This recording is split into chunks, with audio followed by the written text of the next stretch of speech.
주제 파악 좀 해라, 한국. 중국은 우리를 대놓고 비웃었습니다.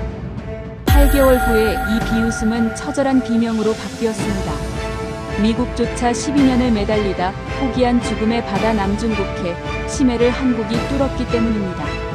무려 4조 5천억 입방미터. 도대체 한국의 비장의무기는 무엇이었을까요? 중국이 무릎을 꿇고 이렇게 말합니다. 까불어서 죄송합니다. 중국이 한국 때문에 사죄하며 공포에 떨게 된 이유. 충격적인 반전의 전말을 지금 공개합니다. 시작 전 구독과 좋아요. 그리고 대한민국 만세 댓글로 한국의 저력을 보여주세요. 2024년 10월 14일 스위스 제네바의 호텔 프레지던트 윌슨 그랜드 볼룸의 공기는 시베리아 벌판처럼 차가웠습니다. 제42차 글로벌 에너지 안보 서밋이 열리던 날이었습니다. 단상에는 인도네시아 에너지 광물자원부 장관 밤방 수사트요가 서 있었습니다.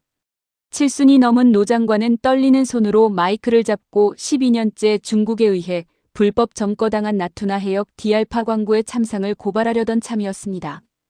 그는 지난달에도 중국 해경국이 탐사선에 물대포를 발사했다며 이것은 명백한 주권 침해라고 호소했습니다. 하지만 그의 연설은 단 3분 만에 강제로 종료되었습니다. 맨 앞줄 귀빈석에 앉아있던 한 남자가 날카로운 목소리로 말을 잘랐기 때문입니다.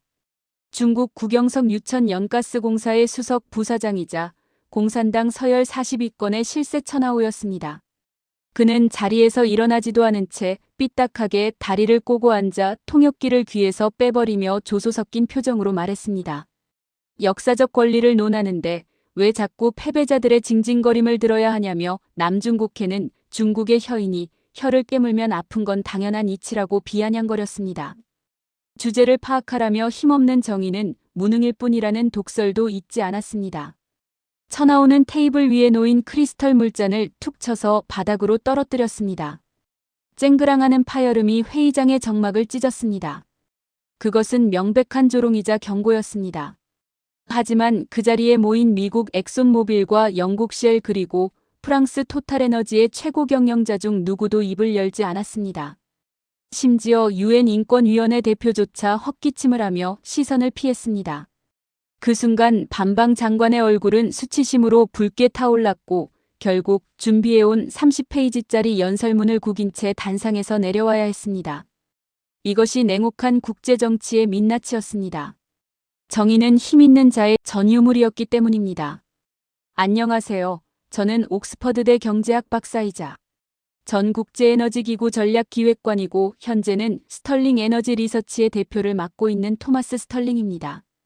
그날 밤 저는 호텔 라운지에서 씁쓸한 위스키를 삼키며 보고서를 쓰고 있었습니다. 주제는 남중국해 프로젝트의 사망 선고였습니다. 매장량 54억 배럴의 천연가스 추정치 230조 입방피트로 돈으로 환산하면 무려 5,200조 원이 잠들어 있는 바다였지만 그곳은 용의 아가리였습니다. 지난 10년간 베트남 페트로베트남과 말레이시아 페트로나스가 47번이나 시추를 시도했지만 그때마다 중국 해경선 3,000톤급 하이징 3,901호가 나타나 탐사선을 들이받았습니다. 엑손모빌이 4억 달러를 날리고 철수한 게 불과 작년이었습니다. 그때 비서가 태블릿을 내밀며 한국에서 메일이 왔다고 보고했습니다.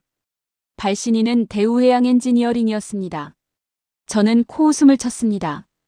반도체나 만들고 대중문화로 춤이나 추는 그 작은 나라가 무엇을 하겠냐는 생각뿐이었습니다. 저는 제목을 보자마자 실소를 터뜨렸습니다. 남중국해 심해 가스전 11비 구역 개발 제안서에 공기 8개월이라는 문구가 적혀 있었기 때문입니다. 단언컨대 미친 소리였습니다. 단체로 약을 먹었나 싶을 정도였습니다. 제가 아는 상식선에서 심해 2100m급 가스전 플랫폼을 짓는 건 미 항공우주국 나사가 화성에 기지를 짓는 것 다음으로 어려운 엔지니어링이었습니다. 통상 설계에만 1년이 걸리고 제작에 2년 그리고 설치에 6개월이 소요되어 최소 42개월이 걸리는 대역사였습니다. 그런데 이걸 8개월 만에 끝내겠다고 적혀 있었습니다. 중국 해경이 눈을 시퍼렇게 뜨고 있는 그 사지에서 말입니다. 제안서를 넘겨봤습니다. 화려한 미사여구는 단 한 줄도 없었습니다. 천하오가 회의장에서 쏟아내던 그 거창한 역산이 대국인이 하는 헛소리도 없었습니다. 오직 건조한 숫자와 도면 그리고 마지막 장에 적힌 투박한 한 문장이 전부였습니다. 우리는 약속한 날짜에 불을 켤 것이며 대가는 결과로만 받겠다는 내용이었습니다. 저는 비서에게 정중하게 거절하라며 자살하고 싶으면 혼자 하라고 전해달라고 지시했습니다. 저는 그들이 보낸 제안서를 휴지통 아이콘으로 드래그했습니다. 그때는 몰랐습니다. 그 건조하고 투박한 제안서가 훗날 중국의 콧대를 꺾어버릴 거대한 작전 지시서였다는 사실을 말입니다. 오만한 중국의 고함 소리 뒤로 한국의 엔지니어들은 침묵 속에서 이미 용접기를 예열하고 있었습니다. 저는 즉시 스위스에서 인도네시아 자카르타로 날아갔습니다. 말려야 했기 때문입니다. 아무리 급해도 사기꾼의 손을 잡을 수는 없는 노릇이었습니다. 인도네시아 국영 석유회사 페르타미나의 본사 42층 대회의실 창밖으로는 자카르타의 스모그가 뿌옇게 깔려 있었습니다. 회의실 안에는 이미 한국인들이 와 있었습니다. 짙은 감색 정장을 입은 5명의 남자들은 마치 죄인처럼 고개를 숙인 채 말이 없었습니다. 그들의 옷차림은 촌스러웠고 구두굽은 달아 있었습니다. 세계적인 에너지 메이저 기업들의 세련된 임원들과는 비교조차 할 수 없는 초라한 행색이었습니다. 저는 반방 장관의 어깨를 잡고 속삭였습니다. 장관님, 이건 미친 짓입니다. 8개월은 물리적으로 불가능합니다. 콘크리트가 굳는 데만 6개월이 걸립니다. 저들은 지금 당신들의 절박함을 이용해 선수금만 챙겨서 달아날 겁니다. 제 말은 틀린 것이 하나도 없었습니다. 해양 플랜트 건설은 아이들이 가지고 노는 레고 블록 쌓기가 아닙니다. 수만 개의 고압 파이프를 연결하고 수천 톤의 특수강 철골을 용접해야 하며 그 모든 것이 오차 범위 0.1mm 안에서 이루어져야 하는 초정밀 엔지니어링의 정점입니다. 게다가 남중국해는 1년 중 절반이 태풍 영향권입니다. 파도 높이가 5m를 넘나드는 곳에서 용접을 한다는 건 자살 행위나 마찬가지였습니다.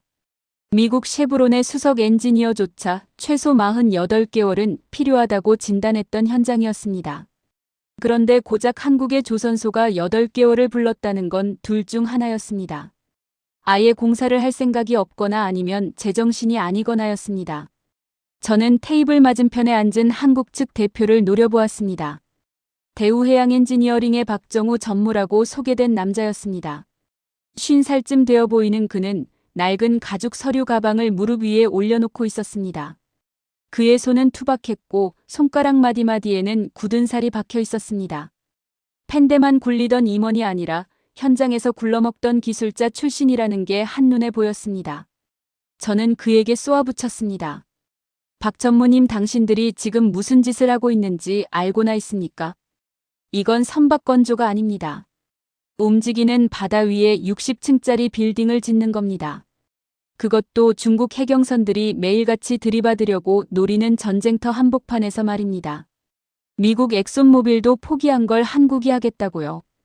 당신네 나라 정부는 이 사실을 알고나 있습니까? 하지만 박 전무는 대답하지 않았습니다. 그저 묵묵히 서류 가방을 열어 계약서 초안을 꺼내 테이블 위에 올려놓았습니다. 저는 그 계약서를 낚아채듯 가져가서 읽어내려갔습니다. 그리고 3페이지를 넘기다가 제 눈을 의심했습니다. 특약 조항 제7조에 적힌 문구 때문이었습니다. 만약 약속된 240일 내에 가스 생산을 시작하지 못할 경우 대우해양 엔지니어링은 공사 대금 전액을 포기하고 추가로 위약금 3억 달러를 배상한다는 내용이었습니다. 저는 숨이 턱 막혔습니다. 3억 달러면 한국 돈으로 4천억 원이 넘는 돈이었습니다. 실패하면 회사가 망하는 수준이 아니라 공중분해될 금액이었습니다. 저는 떨리는 손으로 계약서를 내려놓으며 물었습니다. 당신들 정말 미쳤군요. 이건 도박도 아닙니다. 그냥 자살골입니다. 8개월 안에 완공 못하면 당신네 회사는 끝장입니다. 그제야 박정우 전무가 입을 열었습니다. 그의 목소리는 건조했지만 쇳덩이처럼 단단했습니다.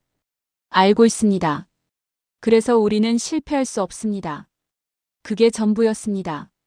더 이상의 설명도 설득도 없었습니다. 그 무모한 확신에 저는 할 말을 잃었습니다. 반방 장관은 한국인들의 결기에 마음이 움직인 듯 했습니다. 그는 떨리는 손으로 만년필을 꺼내 서명란에 사인을 했습니다.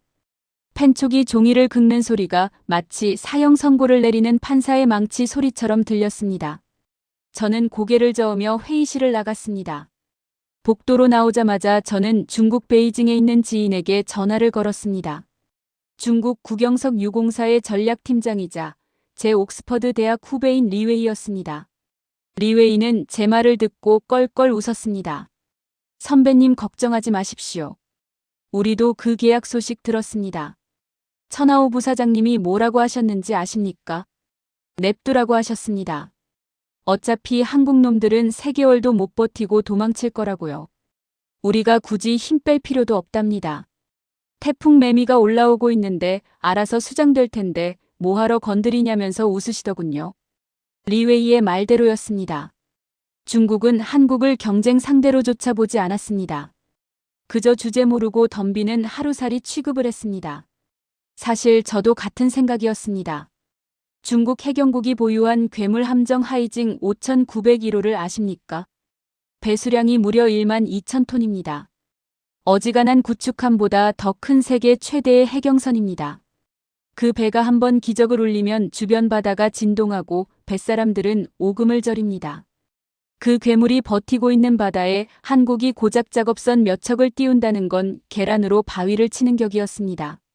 저는 호텔로 돌아와 한국의 해양 플랜트 기술력을 분석한 보고서를 다시 훑어봤습니다. 수치상으로는 나쁘지 않았습니다. 세계 1위의 조선업 국가답게 선박 건조 능력은 탁월했습니다. 하지만 심해 가스전은 달랐습니다. 원천 기술은 대부분 미국과 유럽이 가지고 있었고 한국은 그저 설계도대로 조립이나 하는 시공사에 불과했습니다. 핵심 장비인 드릴 10의 시추 제어 시스템도 노르웨이 콩스버그사의 제품을 사다 쓰는 처지였습니다. 독자적인 기술도 없이 남의 부품을 조립해서 8개월 만에 완공하겠다는 건 마치 조립식 장난감을 만드는 수준으로 이 거대한 프로젝트를 착각하고 있다는 증거였습니다. 일주일 뒤 계약금이 입금되었다는 소식이 들렸습니다. 그리고 한국 거제도 옥포 조선소에서 자재 준비가 시작되었다는 첩보도 입수했습니다. 저는 비서에게 팝콘이나 준비하라고 농담을 던졌습니다. 곧 재미있는 구경거리가 생길 테니까요. 한국 기업 하나가 남중국해에서 어떻게 박살이 나는지 실시간으로 보게 될 것이라며 비웃었습니다.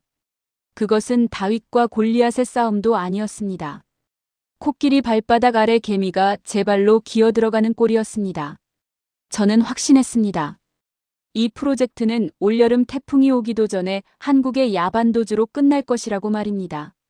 계약 체결 후 정확히 60일이 지난 2024년 12월 24일 크리스마스 이브였습니다. 런던 금융가는 연말 휴가 분위기로 들떠 있었지만 제 사무실은 침묵만이 감돌고 있었습니다. 저는 습관처럼 남중국해 해상 트래픽을 모니터링하고 있었습니다. 중국 해경선들의 위치를 파악하는 것이 제 일과 중 하나였기 때문입니다. 그런데 오전 10시경 위성 데이터 분석팀장이 다급하게 제 방문을 두드렸습니다. 박사님, 이것 좀 보십시오. 레이더에 이상한 것이 잡혔습니다. 그의 목소리는 평소와 달리 높게 들떠 있었습니다. 저는 귀찮다는 듯 모니터를 쳐다봤습니다.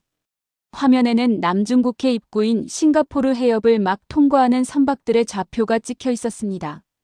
처음에는 중국 해군의 남해 함대가 훈련을 나온 줄 알았습니다. 무려 34개의 점이 일정한 간격을 유지하며 북동쪽으로 이동하고 있었기 때문입니다. 선두와 후미의 간격이 정확히 2km였고 속도는 12노트로 소름 끼칠 만큼 일정했습니다. 이건 민간 상선의 움직임이 아니었습니다. 고도로 훈련된 군사작전이거나 아니면 항공모함 전단의 기동이었습니다. 저는 안경을 고쳐 쓰고 위성 사진의 해상도를 최대로 높였습니다. 픽셀이 깨지면서 서서히 선박들의 실루엣이 드러났습니다. 그리고 저는 들고 있던 커피잔을 놓칠 뻔했습니다. 그것은 군함이 아니었습니다. 선두에는 길이 300m가 넘는 초대형 자항선이 물살을 가르고 있었습니다. 그리고 그 넓은 갑판 위에는 상상을 초월하는 물체가 실려 있었습니다. 아파트 20층 높이의 거대한 강철 구조물이었습니다. 복잡하게 얽힌 파이프와 은색으로 번쩍이는 탱크들 그리고 하늘을 찌를 듯 솟은 플레어 스택까지 가스전 플랫폼의 상부 구조물인 탑사이드가 통째로 실려 있었습니다. 제 머릿속에서 경고음이 울렸습니다. 이건 불가능해. 물리 법칙을 위배하는 거야. 보통 해양 플랜트는 작은 블록 단위로 쪼개서 운반한 뒤 현장에서 조립합니다. 무게 중심 때문에 저렇게 거대한 덩어리를 통째로 싣고 바다를 건너는 건 자살 행위나 다름없기 때문입니다.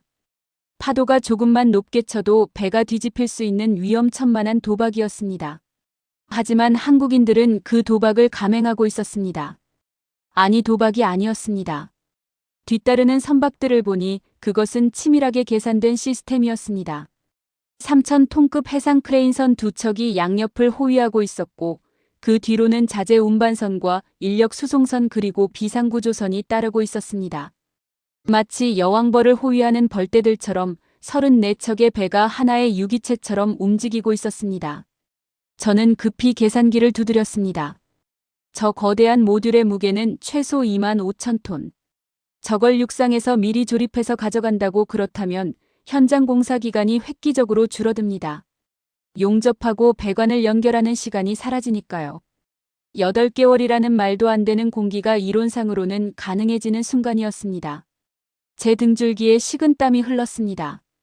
제가 비웃었던 그 8개월은 허풍이 아니었습니다. 한국은 처음부터 이 방법을 계획하고 있었던 것입니다. 거제도 조선소의 도크에서 미리 거대한 모듈을 완성한 뒤 그걸 통째로 들고 적진 한복판에 꽂아버리는 전략이었습니다. 이것은 해양 플랜트 역사상 유례가 없는 미친 짓이자 천재적인 발상이었습니다. 저는 즉시 베이징의 리웨이에게 전화를 걸었습니다. 신호음이 2번 울리기도 전에 그가 전화를 받았습니다. 그의 목소리는 다급했습니다. 선배님 지금 보고 계십니까? 네, 보고 있습니다. 저게 대체 뭡니까? 한국 놈들이 뭘 끌고 오는 겁니까? 리웨이의 목소리는 떨리고 있었습니다. 중국 정보국도 당황한 기색이 역력했습니다. 그들은 한국이 자재를 싣고 와서 현장에서 3년 동안 천천히 조립할 것이라고 예상했습니다. 그러면 태풍을 핑계로 보급로를 끊거나 작업선을 위협해서 말려 죽일 계획이었던 겁니다. 하지만 한국은 중국의 예상 시나리오를 통째로 찢어발겼습니다. 완성품을 들고 와서 단 한 번에 조립하겠다는데 중국이 손쓸 틈이 없었던 것입니다. 이건 단순한 공사가 아니었습니다. 속도전이었습니다. 중국이 정치적 결단을 내리고 방해 공작을 시작하기 전에 물리적으로 공사를 끝내버리겠다는 전격전이었습니다. 화면 속의 한국 선단은 거침없이 나투나 해역을 향해 진격하고 있었습니다. 파도가 3m 넘게 치고 있었지만 거대한 자항선은 미동도 하지 않았습니다. 한국의 조선 기술이 만든 걸작인 셈이었습니다. 하지만 저는 여전히 의구심을 지울 수 없었습니다. 가져가는 건 성공한다 쳐도 설치는 다른 문제입니다. 출렁이는 바다 위에서 25,000톤짜리 구조물을 오차없이 하부 구조물에 도킹시킨다고요. 그것도 겨울 계절풍이 불어오는 지금 시기에 말입니다. 0.1도만 기울어져도 구조물 전체가 붕괴되는 대참사가 일어날 수 있습니다. 저는 혼잣말로 중얼거렸습니다. 여기까지 온 건 인정하지. 하지만 신의 영역까지 넘보지는 마라. 바다는 수학이 아니니까. 그때까지만 해도 저는 몰랐습니다. 한국인들이 준비한 비장의 무기가 하나 더 있다는 사실을 말입니다. 2025년 1월 1일 새해 첫날이 밝았습니다. 런던의 모든 회사가 휴무였지만 저는 사무실로 출근했습니다. 남중국해 현장에서 날아온 첫 번째 감리 보고서를 확인해야 했기 때문입니다. 보고서의 발신인은 세계 최고의 성급협회인 노르웨이 DNV였습니다. 저는 봉투를 뜯으면서 마음의 준비를 했습니다. 분명 악천후로 인한 공사 지연이나 초기 설치 실패를 알리는 내용일 것이라고 예상했습니다. 아무리 모듈을 통째로 가져갔다 해도 25,000톤의 쇳덩이를 바다 위에서 수직으로 들어 올려 하부 구조물에 꽂는 것은 인간의 영역이 아니었기 때문입니다. 하지만 보고서의 첫 페이지를 펼친 순간 저는 제 눈을 의심했습니다. 공정률 42%. 저는 안경을 벗고 눈을 비볐습니다. 인쇄가 잘못된 줄 알았습니다. 착공 일주일 만에 공정률이 40%를 넘었다는 건 물리적으로 불가능했습니다. 통상적인 해양 플랜트 공사에서 첫 일주일은 장비 세팅과 안전 점검만으로도 시간이 모자랍니다. 기껏해야 2%나 3%가 정상입니다. 그런데 42%라니요. 저는 떨리는 손으로 세부 항목을 확인했습니다. 핵심 모듈 설치 완료. 배관 연결 1차 완료. 전력 시스템 가동 준비 완료. 모든 항목 옆에 파란색 완료 도장이 찍혀 있었습니다. 이것은 공사가 아니라 마술이었습니다. 저는 즉시 현장 감리단장인 노르웨이인 한스에게 화상 전화를 걸었습니다. 화면에 나타난 한스의 얼굴은 상기되어 있었습니다. 한스, 이게 말이 됩니까? 보고서 숫자가 잘못된 거 아닙니까? 제가 따지듯 물었습니다. 그러자 한스는 고개를 저으며 화면을 돌려 현장을 보여주었습니다. 창밖으로 거대한 플랫폼이 위용을 드러내고 있었습니다. 일주일 전만 해도 텅 빈 바다였던 곳에 63빌딩만 한 구조물이 우뚝 서 있었습니다. 토마스, 나도 내 눈을 의심했네. 이 한국 친구들 미쳤어. 48시간 만에 끝냈네. 한스가 흥분해서 소리쳤습니다. 48시간이라니요. 탑사이드 설치를 이틀 만에 했다고. 그렇다네. 보통 2달 걸리는 작업을 이틀 만에 끝냈어. 오차 범위가 얼만지 아나? 3mm야. 3cm가 아니라 3mm라고. 한스는 손가락 3개를 펴보였습니다. 저는 할 말을 잃었습니다. 25,000톤짜리 구조물을 설치하면서 오차가 고작 3mm라니 그건 머리카락 굵기 수준이었습니다. 흔들리는 바다 위에서 그런 정밀도가 가능하다는 건 신의 기술이었습니다.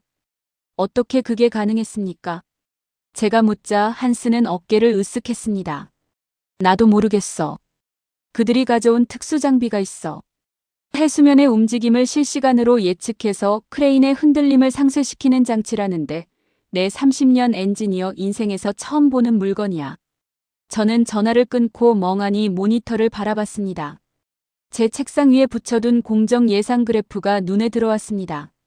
완만하게 상승해서 8개월 뒤에나 목표치에 도달하도록 그려진 그 그래프는 이제 휴지 조각이 되었습니다. 실제 공정률 곡선은 수직으로 치솟아 천장을 뚫고 있었습니다. 이것은 단순한 속도가 아니었습니다. 압도적인 기술 격차였습니다. 한국은 우리가 알던 2등 국가가 아니었습니다. 그들은 이미 우리보다 10년 앞선 미래 기술을 손에 쥐고 있었습니다. 그때 베이징의 리웨이에게서 전화가 왔습니다. 이번에도 신호음이 울리자마자 받았습니다. 선배님, 보고서 보셨습니까? 리웨이의 목소리는 분노에 차 있었습니다. 네, 봤네. 자네들도 확인했나? 이건 사기입니다. 한국 놈들이 감리단을 매수한 게 틀림없습니다. 어떻게 일주일 만에 40%를 합니까? 이건 데이터 조작입니다. 리웨이는 현실을 부정하고 있었습니다. 아니, 부정하고 싶었을 겁니다. 자신들이 12년 동안 막아왔던 일이 불과 일주일 만에 무너지고 있었으니까요. 천하오 부사장님도 격노하셨습니다. 당장 정찰 드론을 띄우라고 하셨습니다. 눈으로 직접 확인하기 전까진 절대 믿을 수 없다고요. 리웨이의 말을 듣고 저는 쓴웃음을 지었습니다. 중국은 아직도 모르는구나. 이것이 조작이 아니라 실력이라는 것을 인정하기 싫은 거구나. 하지만 드론을 보내 현장에 웅장한 플랫폼을 보게 되면 중국도 더 이상 현실을 부정할 수는 없을 겁니다. 그날 오후 저는 스위스 본사에 긴급 리포트를 보냈습니다. 제목은 남중국해의 게임 체인저 등장이었습니다. 저는 리포트 마지막 줄에 이렇게 적었습니다. 우리는 한국을 다시 배워야 한다. 그들은 우리가 버린 시간 속에서 기적을 만들어냈다. 하지만 이것은 시작에 불과했습니다. 한국의 독주는 이제부터가 진짜였습니다. 공정률 50%를 넘기자 한국은 작업 속도를 더 높였습니다. 밤낮 없이 돌아가는 용접 불꽃이 남중국해의 밤하늘을 대낮처럼 밝혔습니다. 중국이 드론을 보내 감시하고 해경선들이 주변을 맴돌며 위협했지만 한국 엔지니어들은 눈 하나 깜짝하지 않았습니다. 그들은 마치 전투를 치르는 군인들처럼 비장했습니다. 아니, 그보다 더 무서운 것은 그들의 침묵이었습니다. 중국이 확성기로 욕설을 퍼붓고 사이렌을 울려대도 한국 현장에서는 기계 돌아가는 소리 외에는 아무 소리도 들리지 않았습니다. 오직 결과로만 말하겠다는 그 무서운 침묵이 중국을 더 불안하게 만들고 있었습니다. 일주일 뒤 다시 업데이트된 공정률은 62%였습니다. 이제 누구도 의심할 수 없었습니다. 한국은 해내고 있었습니다.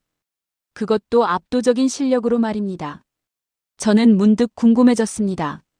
도대체 저 무서운 속도의 비밀은 무엇일까? 한스가 말했던 그 특수 장비의 정체는 무엇일까? 그리고 중국이 이대로 물러설까? 아니요, 그럴 리가 없습니다.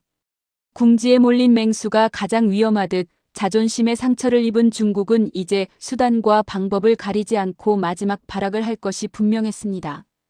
그리고 제 불길한 예감은 틀리지 않았습니다.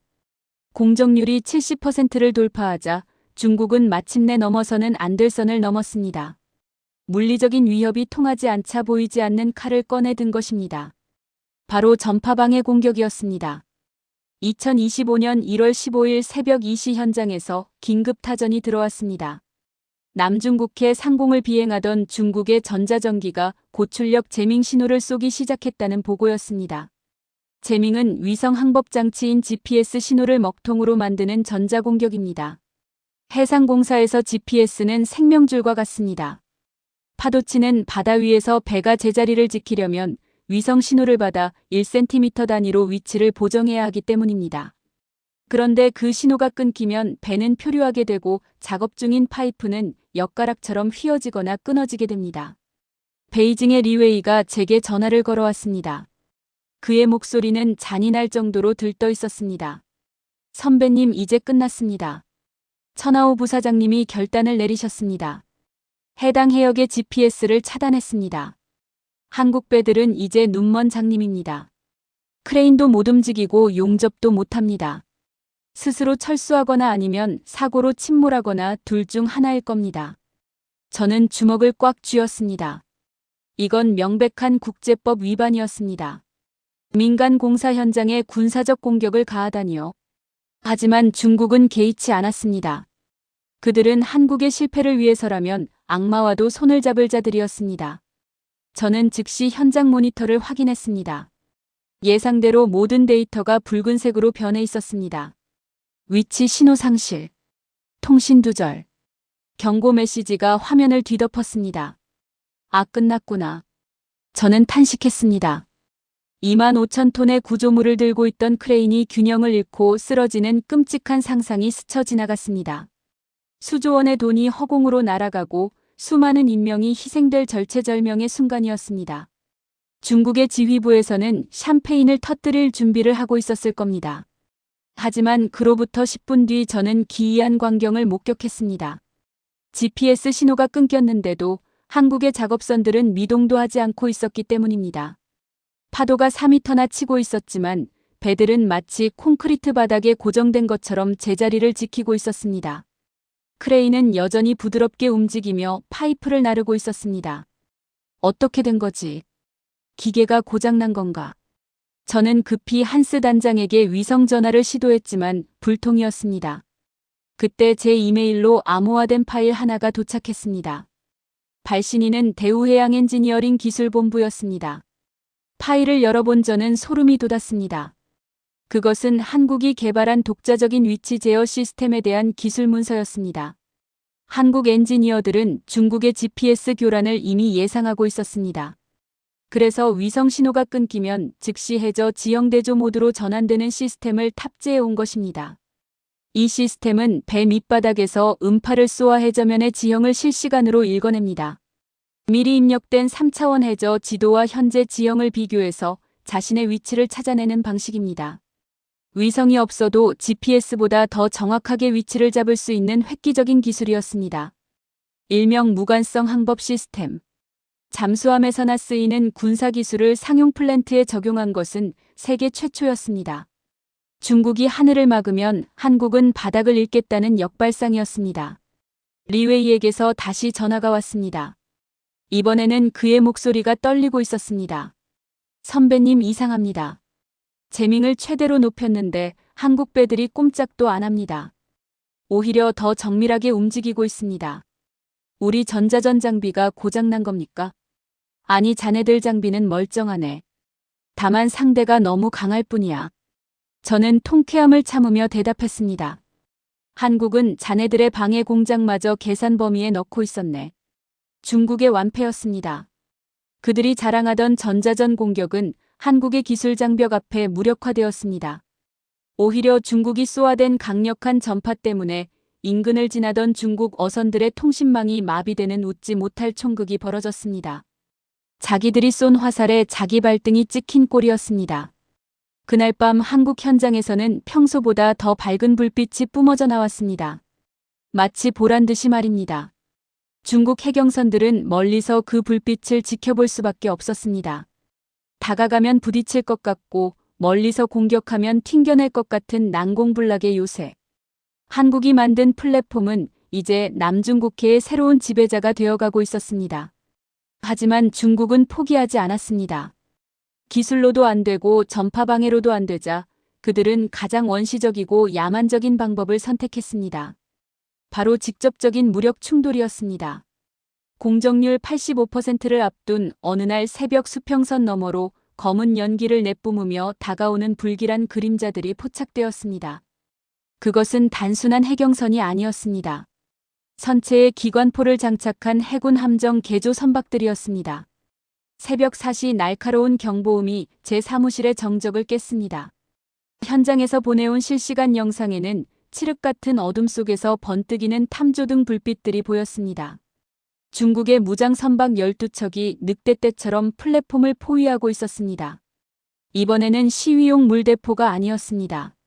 선수에는 76mm 함포가 장착되어 있었고 갑판에는 무장 병력들이 도열해 있었습니다. 확성기 소리가 바다를 울렸습니다. 여기는 중국 영해다. 불법 구조물 건설을 즉시 중단하고 퇴거하라. 불응시 조준 사격하겠다. 5분 주겠다. 그것은 최후 통첩이었습니다. 저는 마른 침을 삼켰습니다.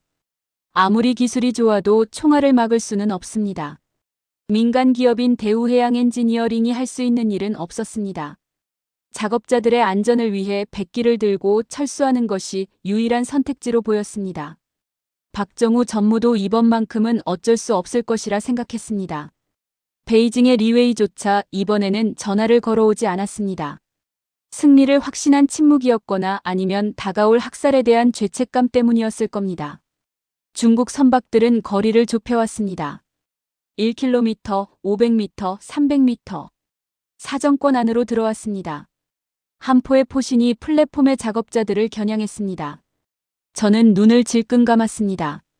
8개월의 기적이 이렇게 무력하게 끝나는구나 싶었습니다. 그때였습니다. 레이더 화면 구석에서 새로운 신호가 포착되었습니다. 남쪽 해역에서 무서운 속도로 북상하는 단 하나의 점이었습니다. 시속 30노트. 일반 상선은 낼 수 없는 속도였습니다. 중국 선박들의 움직임이 갑자기 분주해졌습니다. 그들도 레이더로 무언가를 본 것입니다. 중국 함대의 무전 소리가 감청되었습니다. 저게 왜 여기에 있어? 당장 본부에 연락해. 도망쳐야 해. 당황한 중국 선장들의 비명 섞인 목소리였습니다. 저는 급히 카메라를 남쪽으로 돌렸습니다. 그리고 여명이 밝아오는 수평선 너머로 웅장한 회색 선체가 모습을 드러내는 것을 보았습니다. 그것은 배가 아니라 바다 위에 떠있는 요새였습니다. 1만 톤급의 거대한 선체. 함교 사방에 붙어있는 육각형의 최첨단 레이더. 갑판을 가득 채운 128개의 미사일 수직 발사관. 대한민국 해군의 자존심이자 아시아 최강의 전투함인 세종대왕급 이지스 구축함이었습니다. 태극기를 휘날리며 나타난 그 강철의 거인은 단 한 척으로 전세를 역전시켰습니다. 이지스함은 동시에 1000개의 목표물을 탐지하고 20개의 목표를 동시에 공격할 수 있는 능력을 갖추고 있습니다. 중국의 구형 해경선 12척쯤은 버튼 하나로 수장시킬 수 있는 압도적인 무력이었습니다. 한국 함장의 경고방송이 남중국해에 울려 퍼졌습니다. 아주 차분하고 낮은 목소리였습니다. 귀측은 대한민국 국민의 생명을 위협하고 있다. 더 이상 접근하면 자위권 차원에서 즉각 대응 사격하겠다. 이것은 경고가 아니라 통보다. 그 한마디에 중국 선박들은 얼어붙었습니다. 그들은 알고 있었습니다. 한국 해군은 빈말을 하지 않는다는 것을요. 그리고 진짜로 붙으면 자신들이 5분 안에 고기밥이 될 거라는 사실을요. 강자에게 약하고 약자에게 강한 중국의 본성이 드러나는 순간이었습니다. 중국 선단은 뱃머리를 돌려 도망치기 시작했습니다. 꽁무니를 빼는 그 모습은 처량하기까지 했습니다. 플랫폼 위에 한국 작업자들은 환호성을 질렀습니다. 모자를 던지고 서로 얼싸안으며 눈물을 흘렸습니다. 저도 모르게 책상을 내리쳤습니다. 그렇습니다. 이것이 국가였습니다. 자국민이 위험에 처했을 때 계산기를 두드리지 않고 가장 강력한 군함을 보내 지켜주는 나라. 엑손모빌이 철수할 때 미국 함대는 오지 않았습니다. 쉘이 쫓겨날 때 영국 해군도 보이지 않았습니다. 하지만 한국은 달랐습니다. 그들은 이익보다 사람을 먼저 챙겼습니다. 저는 그 순간 깨달았습니다. 한국이 이 프로젝트에 목숨을 건 이유는 단순히 돈 때문이 아니라는 것을요. 그것은 자존심이자 증명이었습니다. 우리는 더 이상 힘이 없어서 당하던 100년 전의 그 나라가 아니라는 것을 전 세계에 보여주려는 의지였습니다. 중국의 패배는 여기서 끝이 아니었습니다.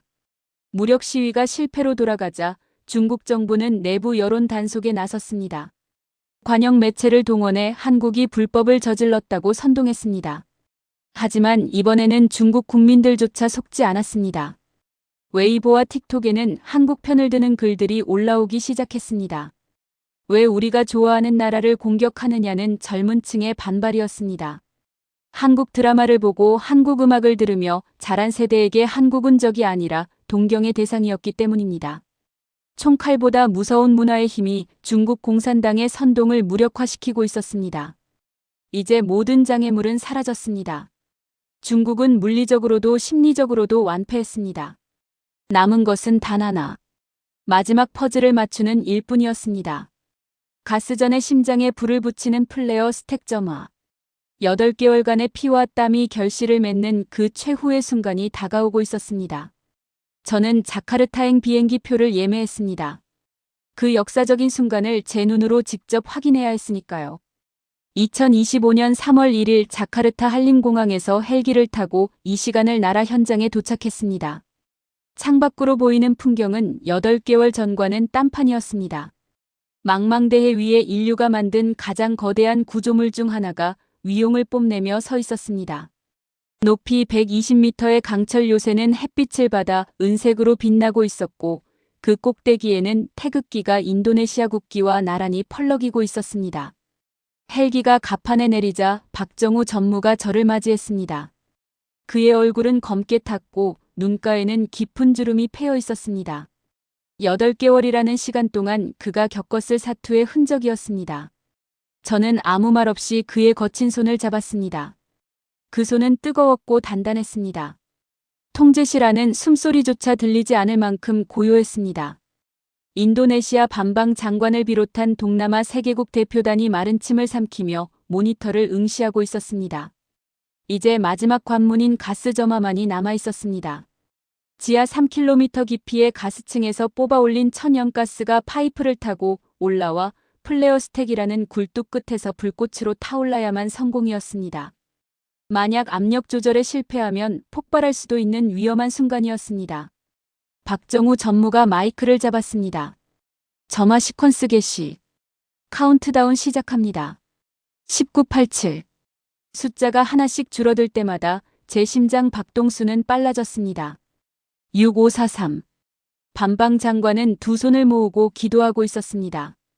2일 하나의 22 2일 점화. 엔지니어가 붉은 버튼을 눌렀습니다. 순간 쾅 하는 굉음과 함께 통제실 유리가 흔들렸습니다. 모두가 창가로 달려갔습니다. 플레어 스택 끝에서 시퍼런 불기둥이 용처럼 솟구쳐 올랐습니다. 그것은 단순한 불이 아니었습니다. 완전 연소를 의미하는 청명한 푸른색 불꽃이었습니다. 성공이었습니다. 5,200조 원의 가치를 지닌 보물이 세상 밖으로 나오는 순간이었습니다. 와 하는 함성과 함께 통제실은 축제 분위기가 되었습니다. 점잖은 장관들이 아이처럼 방방 뛰었고 엔지니어들은 서로 얼싸안고 울음을 터뜨렸습니다. 반방장관은 박전무를 끌어안고 엉엉 울었습니다. 고맙소, 정말 고맙소. 우리 아이들에게 물려줄 미래를 당신들이 찾아줬소. 그 눈물은 지난 12년의 서름을 씻어내고 있었습니다. 저도 눈시울이 붉어졌습니다. 불가능하다고 비웃었던 제 자신이 부끄러웠고 동시에 이 기적을 목격한 증인이 되었다는 사실이 자랑스러웠습니다. 그때 제 주머니 속 전화기가 진동했습니다. 발신 번호를 확인한 저는 멈칫했습니다. 중국 국가번호 86으로 시작하는 번호였습니다. 천하오 부사장이었습니다. 저는 조용히 통제실 밖으로 나와 전화를 받았습니다. 여보세요. 수화기 너머로 긴 침묵이 흘렀습니다. 그리고 천하오의 목소리가 들려왔습니다. 스털링 박사 불꽃이 보입니다. 네, 지금 막 점화했습니다. 축하합니다. 그의 목소리는 담담했습니다. 비아냥도 분노도 없었습니다. 패배를 인정한 장수의 목소리였습니다. 솔직히 말해서 우리가 졌습니다. 한국의 기술력은 우리가 따라갈 수 있는 수준이 아니었습니다. 그 거만한 천하오가 패배를 인정했습니다. 저는 되물었습니다. 방해 공작은 이제 끝입니까? 천하오가 씁쓸하게 웃었습니다. 더 이상 무슨 의미가 있겠습니까? 이미 불이 켜졌는데. 그리고 우리 젊은 친구들이 한국을 너무 좋아해서 더 건드렸다가는 폭동이 일어날 판입니다. 박사, 한국 사람들에게 전해주시오. 대단한 놈들이라고. 그리고 고맙다고. 고맙다고요. 네. 아시아의 바다가 서구 열강이나 우리 중국만의 것이 아니라 모두의 것이라는 걸 한국이 증명했으니까요. 천하오는 전화를 끊었습니다. 저는 멍하니 수평선을 바라봤습니다. 저 멀리 중국 해경선들이 뱃머리를 돌려 사라지고 있었습니다. 그들도 본 것입니다. 하늘 높이 솟아오른 저 푸른 불꽃을. 그것은 한국이 쏘아올린 승리의 신호탄이자 평화의 등대였습니다. 다시 통제실로 돌아오니 박정우 전무가 창밖의 불꽃을 바라보고 있었습니다. 저는 그에게 다가가 물었습니다. 박 전무님, 지금 무슨 생각하십니까? 그는 희미하게 웃으며 대답했습니다. 집에 가고 싶습니다. 김치찌개에 소주 한잔하고 싶네요. 그 소박한 대답에 저는 웃음을 터뜨렸습니다. 세계를 구하고 5,200조 원을 벌어다 준 영웅의 소원치고는 너무나 인간적이었습니다. 하지만 그것이 바로 한국인이었습니다. 거창한 명예보다 가족과의 저녁 식사를 더 소중히 여기는 사람들. 그래서 더 강한 사람들. 저는 확신했습니다. 이 사람들과 함께라면 인류는 어떤 불가능도 극복할 수 있을 것이라고 말입니다. 모든 일정이 끝나고 런던으로 돌아온 저는 책상 앞에 앉아 마지막 보고서를 작성했습니다. 제 인생에서 가장 쓰기 힘든 보고서였습니다. 기존의 경제학 이론이나 공학적 수치로는 도저히 설명할 수 없는 현상을 담아야 했기 때문입니다. 저는 보고서의 첫 줄에 이렇게 적었습니다. 한국은 가스를 채굴한 것이 아니다. 그들은 신뢰를 채굴했다. 그렇습니다. 지난 8개월 동안 한국이 보여준 것은 단순한 기술력이 아니었습니다. 그것은 약속의 무게였습니다. 세계 최강 대국인 미국도 포기하고 도망친 현장이었습니다. 이웃나라인 일본조차 비웃으며 외면했던 곳이었습니다. 하지만 한국은 약속을 지켰습니다. 계약서에 적힌 납기를 지키기 위해 밤을 새웠고 동남아 국가들의 절박함을 외면하지 않기 위해 중국의 한포 앞에서도 물러서지 않았습니다. 그 결과 한국은 5,200조 원이라는 천문학적인 자원보다 더 값진 것을 얻었습니다.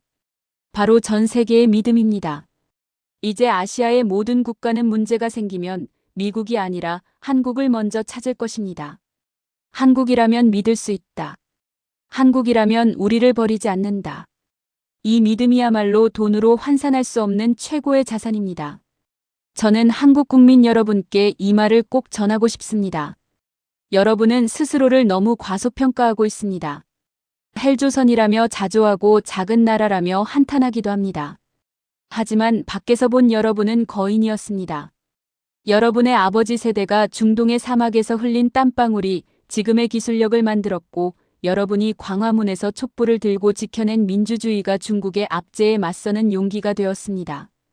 여러분은 이미 세계의 표준이고 인류의 희망입니다. 박정우 전무가 했던 말이 생각납니다. 실패할 수 없어서 실패하지 않았다는 말. 그 처절한 책임감이 지금의 대한민국을 만들었습니다. 이제 여러분은 고개를 드셔도 됩니다. 그리고 마음껏 자랑스러워하셔도 됩니다. 여러분의 나라는 식민지의 아픔을 딛고 일어나 이제는 다른 나라의 아픔을 닦아주는 유일한 나라가 되었으니까요. 저는 이제 은퇴합니다. 하지만 죽는 날까지 한국이 보여준 기적을 잊지 못할 것입니다. 제 인생의 가장 뜨거웠던 8개월을 선물해준 한국인들에게 깊은 경의를 표합니다. 이 이야기를 혼자만 알고 끝내지 말아주세요. 우리가 어떤 선택을 해온 나라였는지, 어떤 방식으로 여기까지 왔는지 더 많은 사람이 알 필요가 있습니다. 당신의 한 번의 공유가 자부심을 기억으로 남기고 기억은 결국 다음 선택을 바꿉니다. 의미 있었다면 구독과 좋아요로 이 흐름을 이어주세요. 지금까지 감독누이였습니다. 끝까지 함께 해주셔서 고맙습니다.